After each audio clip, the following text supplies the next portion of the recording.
Por que nós nos propomos a falar sobre esse tema num simpósio sobre saúde, espiritualidade e oncologia? Esse título é o título de um capítulo do livro Histórias da Vida, que nós tivemos a alegria de psicografar, a honra de receber. E esse capítulo me foi uma grande honra, porque foi o meu primeiro contato com o espírito Humberto de Campos. E ele que escreve esse capítulo, Por que Deus não escuta a minha prece?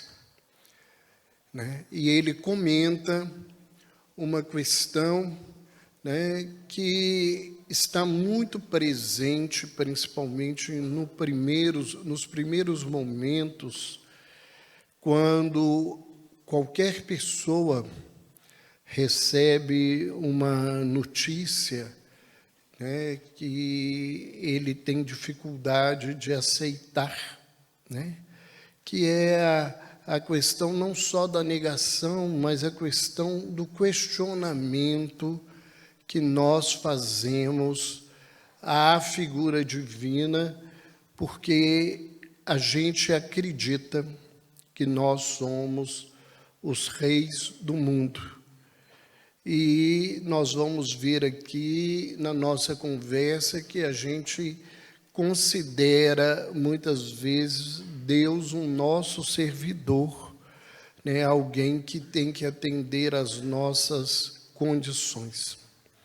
Então, baseado nisso e numa reflexão para todos nós vamos caminhar aqui para entender um pouco o porquê que nós fazemos essa pergunta e o que nos leva à grande dificuldade de compreender essas coisas na nossa caminhada. E essa pergunta ela é feita por todo tipo de criatura, tenha uma crença ou não. Nos momentos, às vezes, de dificuldade, a gente pergunta por que Deus esqueceu de mim, Que é isso que está querendo falar. Nós vamos começar com um pequeno trecho de Carta sobre a Felicidade a Meneceu, que foi escrito por Epicuro, um desses grandes filósofos, e ele diz assim: os deuses, de fato, existem, e é evidente o conhecimento que temos deles. Já a imagem que deles faz a maioria das pessoas, essa não existe.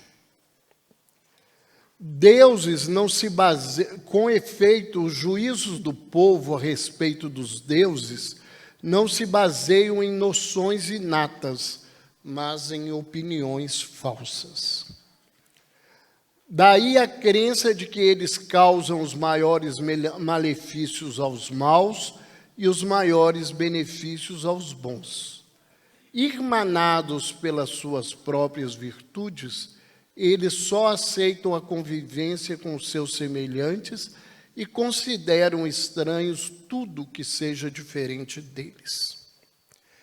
A partir dessa fala de Epicuro, a partir daquilo que a gente tem aprendido com os amigos espirituais nesses anos todos de trabalho, tentando entender um pouco mais essa conexão com o divino e o porquê que nós lidamos ainda com essa visão tão cheia de dificuldade, nós fomos buscar entender o que seja Deus, não no sentido da compreensão da essência divina, porque isso fica bem claro no capítulo 1 do Livro dos Espíritos, que nos falta o sentido para compreender Deus. E é muito interessante, não nos falta inteligência, nos falta sentido, né? Nos falta algo que nós temos que aprender a sentir para entender a Deus. Existem, né, diversas abordagens sobre o divino.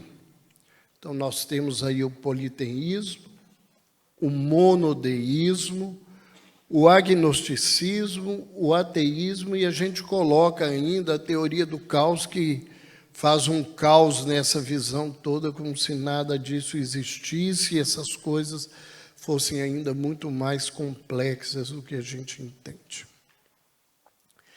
E é muito importante a gente ver, porque apesar, né, das 3 maiores religiões do mundo, né, que são o cristianismo, o islamismo e o próprio judaísmo, né, na questão ocidental, todos eles falam de um monodeísmo, mas nós vamos ver que na prática, na nossa vivência, a gente ainda não dá conta dessa relação direta e dessa compreensão direta com o divino, né? Há poucos dias eu falava sobre isso num grupo e a pessoa questionava, não, o espiritismo, eu não falei do espiritismo, eu estou falando dos espíritas, né? E quando a gente busca nos nossos momentos de dificuldade, aí eu não estou dizendo que esteja errado, eu estou dizendo que o modo, a gente se lembra do Dr. Bezerra, é de Emmanuel, é de Joana de Ângeles, é de Sheila, ou quem seja, nós ainda estamos muito mais próximos dos santos católicos do que de uma visão monodeísta que a gente precisa entender e compreender na verdade.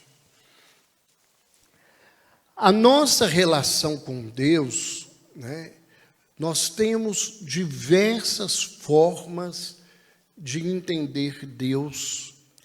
E eu tentei aqui no meu atrevimento, né, porque diz que uma marca da ignorância é ser atrevido. Então, como eu sou ignorante, eu me permito o atrevimento de buscar algumas coisas e eu tento construir aqui essa visão que é uma visão de crescimento, né? Então, nós temos primeiramente aqui Deus Criador, né? Que é uma presença na grande maioria das culturas, né, que tudo foi criado por um Deus ou por deuses. Nós temos o Deus que é o Senhor da vida, né, esse de onde vem a vida de nós todos. Deus, juiz eterno, né, porque quem gosta de julgar adora um Deus juiz eterno, né? Então, quem adora o certo e o errado, né? Os outros falam assim, mas não tem certo e errado? Eu falo assim, eu não sei nem o que é verdade, eu sou atrevido de querer saber o que é certo e errado. Eu sei o que é adequado para um momento, para uma etapa, para um lugar.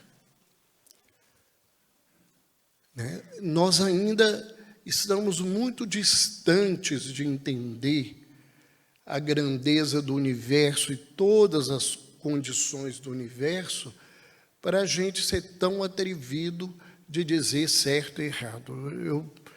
Eu ainda tenho pacientes que eu atendo em psicoterapia e alguns deles são advogados. Então, tudo deles assim, isso é certo, doutor? Eu falo assim, olha, meu filho, pergunta o juiz, porque eu não sou juiz, o meu lugar aqui não é de certo ou errado.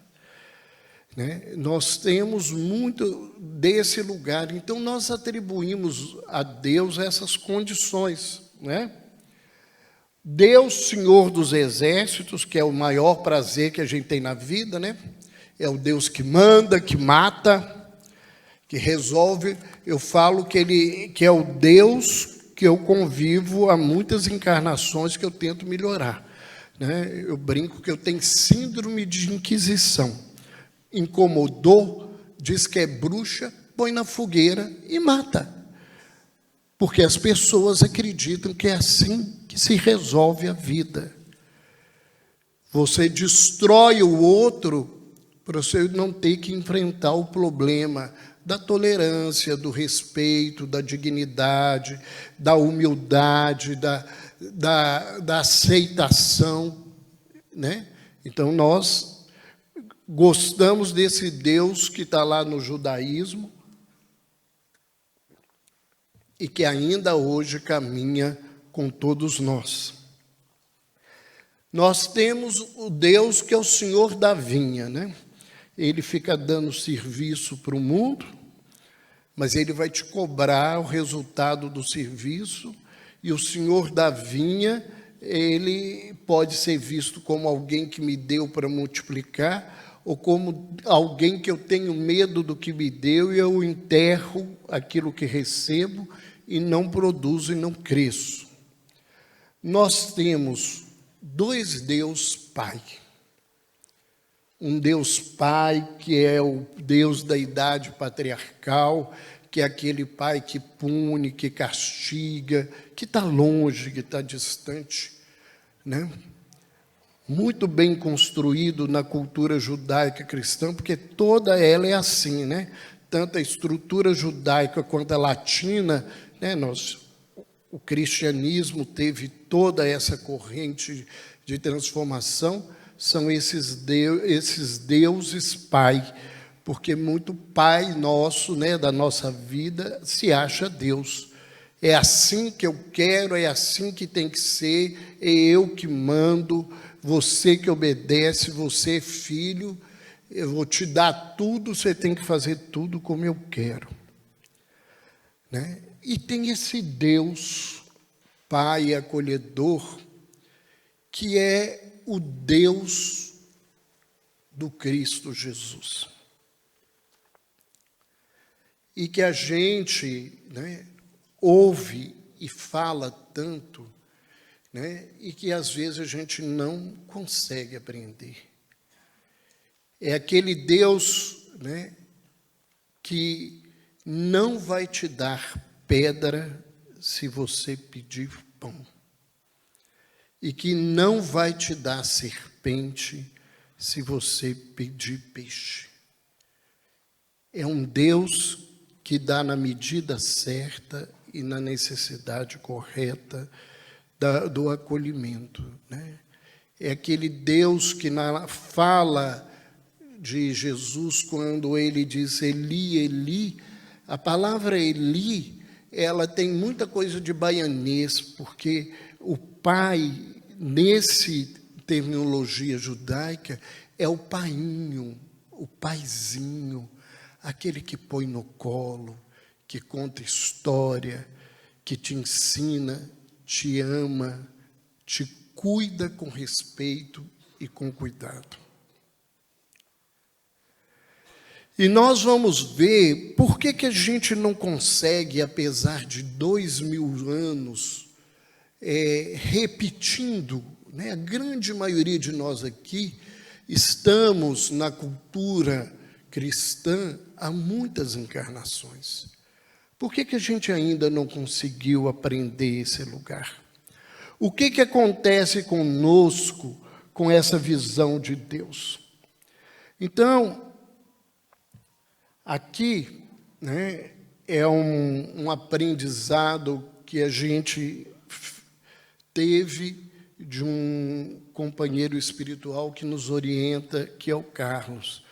E ele diz assim, né, que o que demarca a nossa leitura de Deus é aquilo que nós temos na nossa alma.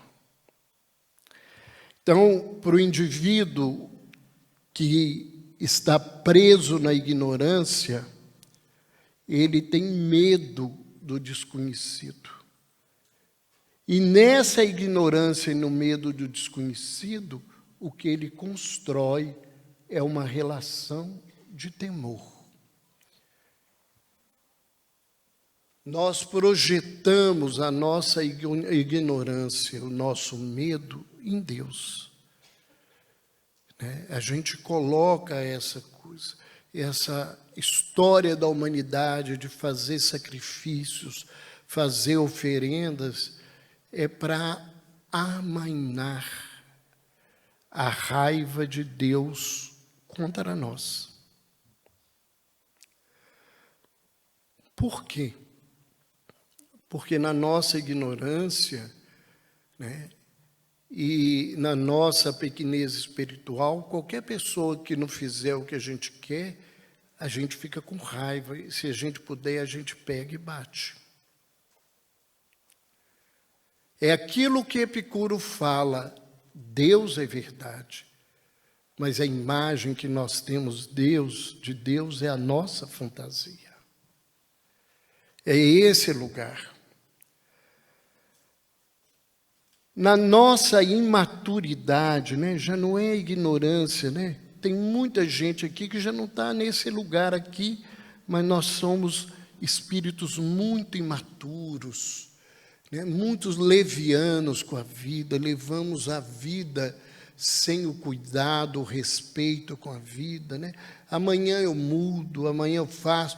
Por que eu não vou divertir? Por que eu não vou aproveitar? Por que eu não vou fazer?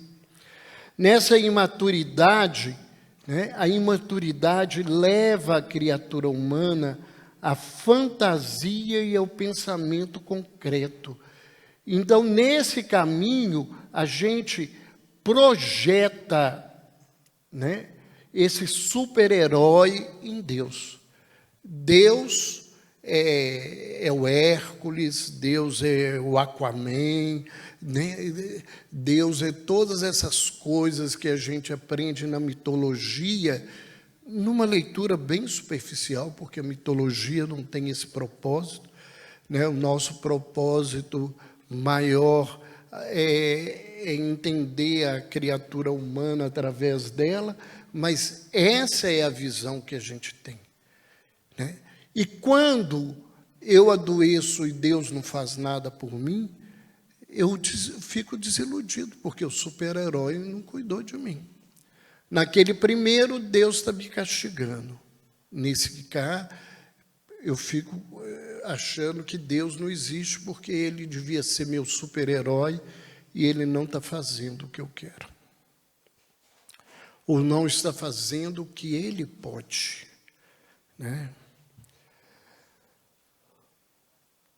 Baixa autoestima. Acho que isso não existe aqui, Acho que nessa sala não tem ninguém com baixa autoestima. Se tiver, vou mandar para o Andrei cuidar. Eu estou mandando para a constelação para ver se a gente melhora a baixa autoestima. Nós somos, muitos de nós, temos uma visão muito ruim de nós. Nessa construção que a gente fez na história da humanidade, cheia de pecado, cheia de erro, cheia de castigo, a gente somou essas coisas dentro de nós. E se eu me vejo pequeno, eu vejo na minha incompetência, então Deus tem que ser exatamente o oposto. Se eu sou incompetente, eu busco um Deus que seja doador eterno, porque eu não vou melhorar mesmo, eu sou ruim, eu não sou capaz, eu sou péssimo, Não se esquecendo que a baixa autoestima é que constrói na história do mundo os vaidosos e orgulhosos. Todo vaidoso e todo orgulhoso, ele tem como fundo a baixa autoestima. Que é o orgulhoso, ele quer que o mundo obedeça a ele para mostrar que ele é forte, porque ele não acredita que ele é forte. e o outro quer que o mundo aplauda ele, porque o mundo está dizendo que ele é belo e inteligente, mas porque ele não acredita. Se o mundo não bater palma para ele, não adianta. E como nós ficamos nesse lugar, nós precisamos de alguém que nos dê eternamente, porque a gente não é capaz. Nós somos tão pequenos que eternamente Deus vai ter que nos dar tudo, como se Ele não nos tivesse dado o que a gente precisa para a caminhada. Uma visão interessante, né, que é as pessoas que estão presas, que nós nascemos com pecado, né? Não é uma visão, os outros falam assim, é só uma visão do judaísmo? Não, é uma visão de quem veio de outro planeta e teve que vir para cá, virar meio macaco e acredita que tem um pecado original na vida dele. Essa é a história real da coisa, né? Então, o indivíduo desse é movido pela culpa e ele transforma esse Deus, que é o, né, sem nenhum desrespeito, que é o Deus do judaísmo, num juiz intransigente.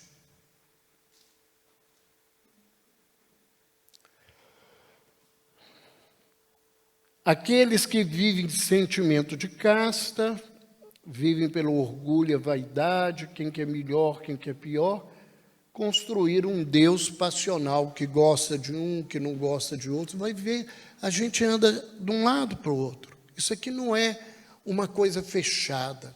Isso aqui não é que eu sou só isto. Isso aqui é para entender por que eu vejo, em certos momentos da minha vida, Deus dessa forma. E não se sintam os únicos e não achem que porque eu estou falando, eu estou fora desse caminho, não. Eu ando, olha, eu gosto muito daquele lugarzinho ali, ó, de pecado original, de ser juiz intransigente, né? A língua, de vez em quando, ela precisa ficar guardada na boca, para não ficar condenando o mundo.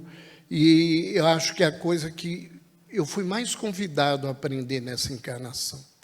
Tratando de pessoas em saúde mental, a coisa que eu tive que aprender é respeitar as pessoas diferentes, que fazem diferente de mim e que às vezes não são capazes de entender o que é certo, o que fazer, né, na caminhada social, no dia a dia, na coisa, e que todos os dias eu preciso ouvi-los com o mesmo respeito e a mesma dignidade, sem querer condená-los de nenhuma forma. Nós temos aí uma visãozinha de negócio, né, que a gente construiu. Todo bom comerciante gosta de negócio, não é assim, Osmi? Então, vamos fazer barganha com Deus. Eu te dou isso, você me dá isso. Tem gente que vai ao centro espírita, se Deus ajudar ele. O dia que a vida complica, eu vou voltar mais aqui, não. Eu faço campanha do quilo, eu faço isso, faço evangelização, eu vou à reunião e Deus tirou o meu filho. E Deus me deu essa doença, porque o povo nem diz o nome da doença, né? Essa doença, né? O câncer ainda hoje é essa doença, e que abandonam as coisas. Não é só os outros religiosos, não. Quantas vezes nesse caminho, nesses anos todos de espiritismo, eu vi gente abandonando o espiritismo, porque Deus não deu a ele e ele estava pagando já adiantado para receber as coisas que ele tinha que receber na caminhada, né? E quem vive de egoísmo, né? O egoísmo nos leva a uma decepção e revolta, porque a gente não tem tudo e não quer tudo, né? O egoísmo leva à negação da divindade.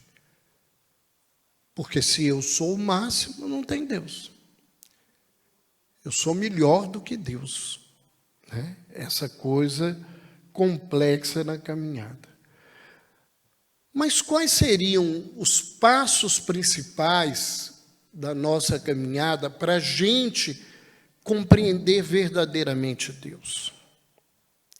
O que nós, humanidade, precisamos alcançar na nossa caminhada para, um dia sentir Deus? Então, os amigos espirituais nos dizem que a primeira coisa é o autoconhecimento. O autoconhecimento é o conhecimento da verdade, que a primeira verdade que eu preciso conhecer é a minha. Porque a verdade do mundo eu não sou capaz de entender. E quando eu faço o processo de autoconhecimento, eu aprendo a reconhecer o outro.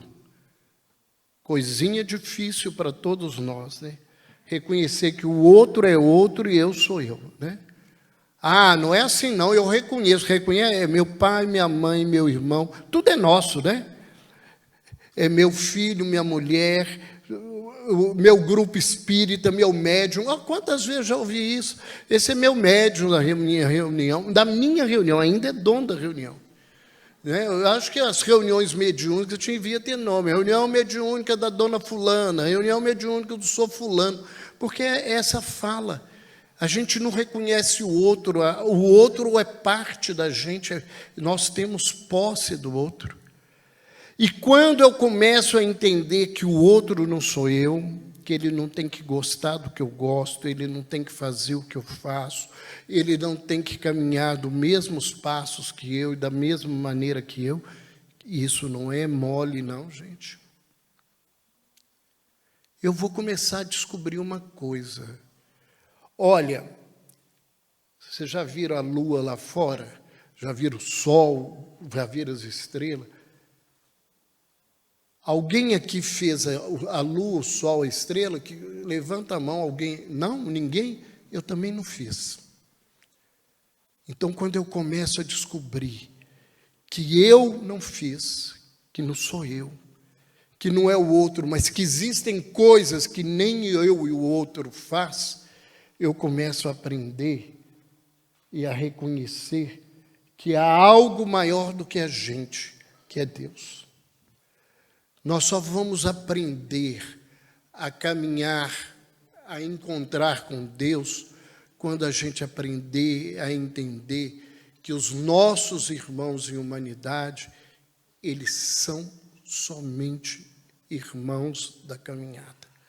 Eles não têm que fazer como nós fazemos, eles não têm que ser como nós somos, cada um está no seu lugar. Se a gente aprender isso, o mundo vai melhorar muito. Nós estamos vivendo um momento da Terra, esse mundo de ideologia, de ódio, por causa disso, porque a gente não tem respeito pelo outro. E um monte de gente dizendo que é cristão, estimulando violência, agressividade, que eu não sei aonde que eles arrumaram isso em Jesus.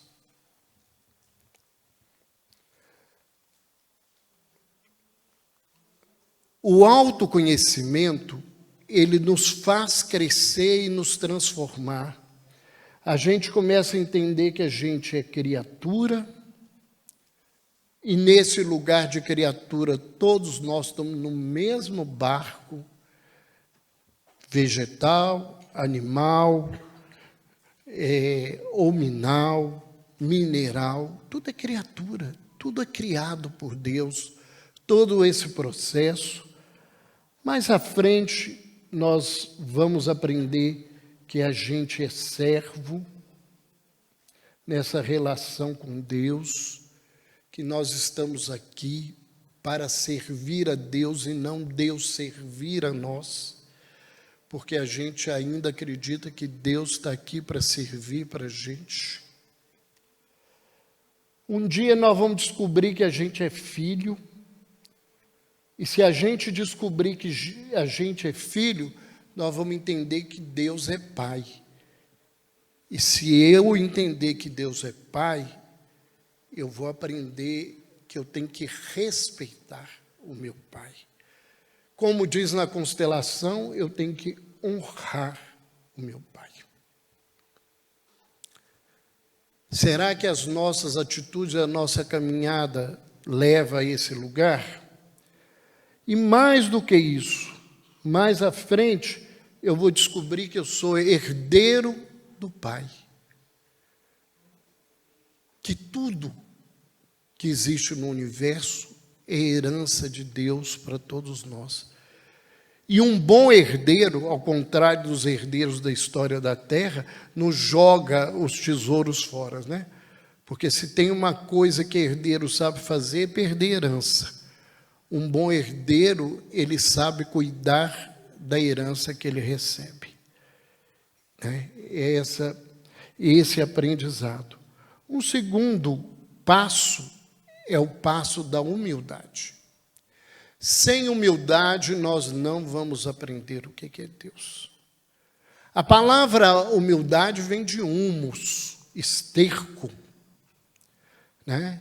Humildade, né, é entender que, apesar da gente ser algo que o mundo não valoriza, que é muito pequeno, a gente é fundamental. Todas as vezes que eu falo de humildade, eu lembro de Madre Teresa de Calcutá, numa entrevista logo após ter recebido o Prêmio Nobel da Paz, que uma jornalista que visivelmente com raiva da Igreja Católica virou para ela e falou com ela: a senhora não acha que a senhora trabalha no pior lugar do mundo, onde as pessoas vivem de maior miséria, onde o sofrimento é o maior da terra, e que o serviço que a senhora faz é uma gota que não resolve nada?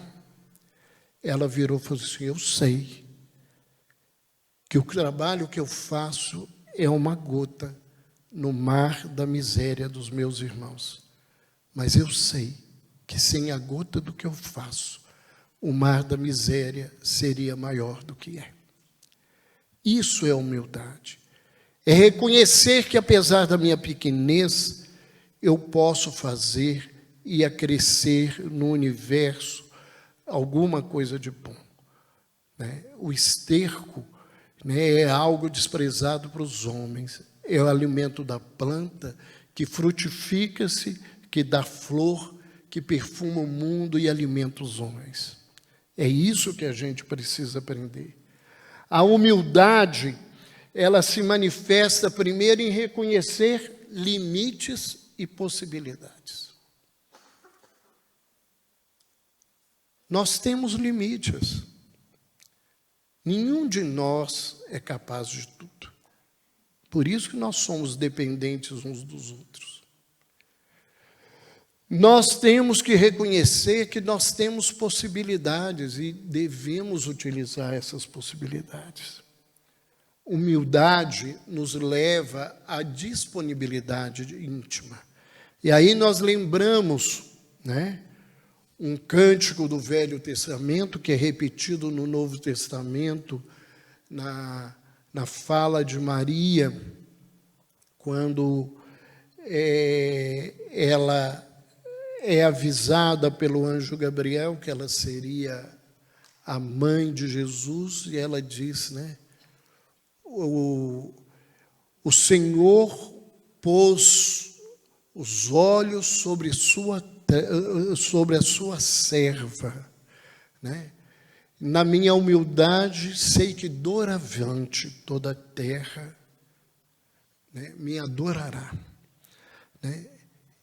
Eu me coloco da sua vontade, naquilo que a sua bondade coloca na minha vida. Né? O humilde, ele se dispõe. E o humilde aprende algo primordial, que é gratidão. O Evangelho segundo o Espiritismo deixa muito claro, quando fala da ingratidão dos filhos, que a gratidão é uma das provas maiores de crescimento da humanidade. Um espírito grato, ele se transforma. E aí vem a sabedoria. E eu fui buscar as características do homem sábio em Aristóteles. Ele diz que o homem sábio tem disponibilidade para servir, tem coerência, né? O que ele faz, o que ele fala é o que ele faz. Ele age com igualdade entre os homens, ele tem bondade, ele não aceita injustiça, não fala mal, não é apressado, não é veemente e suporta a vida com dignidade e graça. Parece estranho, né? Porque a gente acha que o homem sábio é inteligente só, né? A inteligência, ela é isso aqui, né? É todo esse conjunto de coisas. E nós vamos ver, né, que falando sobre o homem de bem, Kardec retoma esses conhecimentos anteriores, mostrando a importância disso tudo para a nossa mudança, o nosso crescimento. Amorosidade é uma outra característica, né, para a gente entender Deus e para poder responder a pergunta da nossa fala. E o que é amorosidade? É ter benevolência, né? Desejar o bem, né? É agir, né? Dando ao outro o bem porque ele merece o bem, fazer o bem, ser indulgente, né? Compreender o lugar que cada criatura pode ter e a capacidade de perdoar. Por que eu trouxe todo esse contexto, né? O que isso tem a ver? Por que Deus não ouve a minha prece? E aí vem a pergunta para a nossa reflexão. Para que Deus nós andamos orando? Com que Deus que nós andamos conversando na vida? Qual que é a imagem que eu carrego de Deus dentro de mim? Será que é Deus que não ouve a minha prece? Ou será que eu, peguei, hoje o povo escreve muito pouca carta, mas peguei o CEP errado, coloquei errado no envelope e não chegou aonde que eu queria que chegasse. Ou para quem eu mandei, eu vou receber o que eu recebi.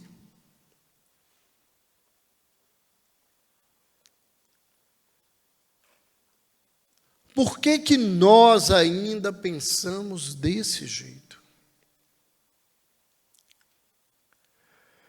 Quantas vezes essa pergunta é feita não com essas palavras?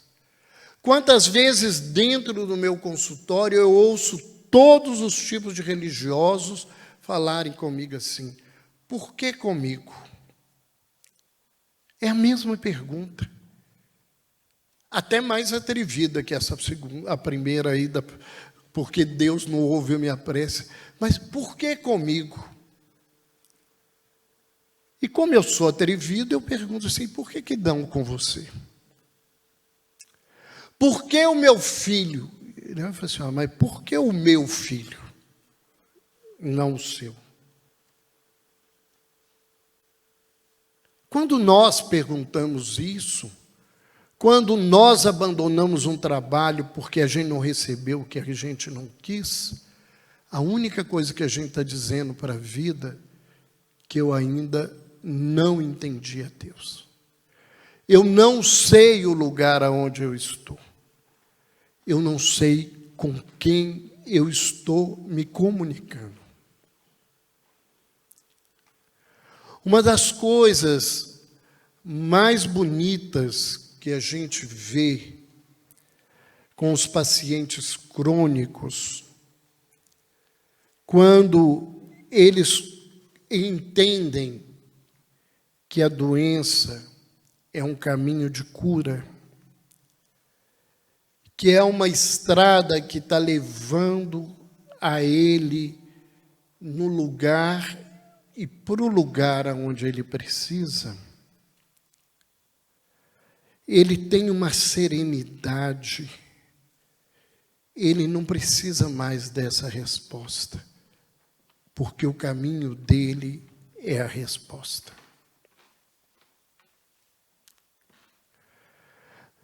Nós, na verdade, quando achamos que a nossa vida está sendo um mar de injustiça, que nós não estamos ganhando o que nós temos direito, o que acontece, ali está agora que eu estou vendo que ficou uma pergunta, mas é por que desconheço a sabedoria, a justiça e o amor divino? Quando nós questionamos a nossa vida em qualquer sentido que for, a gente está se perdendo do lugar. No livro Por que Adoecemos, que foi escrito por vários colegas nossos da associação, a gente várias vezes, porque foi um trabalho construído durante muitos anos no grupo de estudos de Espiritismo e Psiquiatria, a gente fala uma mesma coisa, que ouvimos muitas vezes dos Espíritos. A pergunta não é por que adoecemos. A pergunta correta é para que adoecemos. Buscar causa ou cobrar de Deus uma explicação não leva ninguém a lugar nenhum. Eu fico vendo as pessoas falando assim, eu estou aqui agora porque noutra vida isso, aquilo, outro. Noutra vida eu matei e roubei. Você, então todo mundo devia estar, desculpa a expressão, desgraçadamente infeliz. Porque roubar e matar é a coisa que mais fizemos nessa história da Terra. Às vezes alguém assim, porque o meu marido me traiu porque eu fui adúltero. Eu falei, então todo mundo tem que ser traído todo dia, porque adultério é uma festa na história da humanidade. Não é esse o problema, não é lá que está a solução. Eu não tenho que perguntar do passado, eu não tenho que buscar explicação em Deus, eu tenho que perguntar a Ele, Senhor, como Paulo perguntou, que queres que eu faça? Talvez o dia que nós aprendermos a fazer a pergunta, nós ficaríamos satisfeitos, porque receberemos a resposta. Porque, na verdade, aprendendo do Cristo Jesus, que o Pai não nos deixa de amparar, a gente vai aprender que eu vou reconhecendo Deus na sua grandeza e recebendo as respostas. Porque, na verdade, Deus está cuidando de tudo. Sou eu que não sei ler as páginas que Deus coloca na minha vida. Eu gostaria, essa é a nossa segunda fala, e nós estamos interrompendo a nossa participação direta. Nós queríamos agradecer mais uma vez, na figura do Osni, da Cristiane, o convite carinhoso de estarmos aqui. Queríamos agradecer a paciência de todos vocês. Olha, quem não dormiu está me oferecendo carinho e atenção. Muito obrigado. E me coloco à disposição no intervalo, tanto para responder alguma questão, quanto para autografar algum livro. Nós temos vários livros da associação lá fora.